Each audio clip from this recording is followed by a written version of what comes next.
ఓం శ్రీమాత్రే నమః. వినాయకుడి పూజలో తులసి ఎందుకు నిషిద్ధమో తెలుసుకుందాం. వినాయకుడి పూజలో తులసిని వాడకూడదు. అది ఎందుకో తెలుసుకుందాం.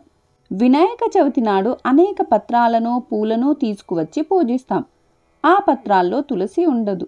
సర్వదేవతలకు పవిత్రమైన తులసి వినాయకుడు ఇష్టపడకపోవటానికి కారణం.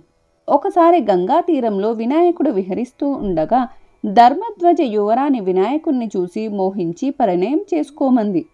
దానికి వినాయకుడు కాదనటంతో ధర్మధ్వజ రాజపుత్రిక కోపించి దీర్ఘకాలం బ్రహ్మచారిగా ఉండమని శపించింది. ప్రతిగా వినాయకుడు ఆమెను రాక్షసుని చెంత దీర్ఘకాలం ఉండమని ప్రతిశాపమిస్తాడు.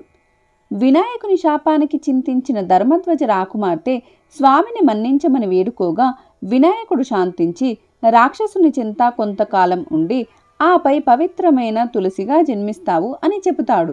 అందుకే వినాయకుడు తులసిని తన పూజాపత్రిలో ఇష్టపడడు.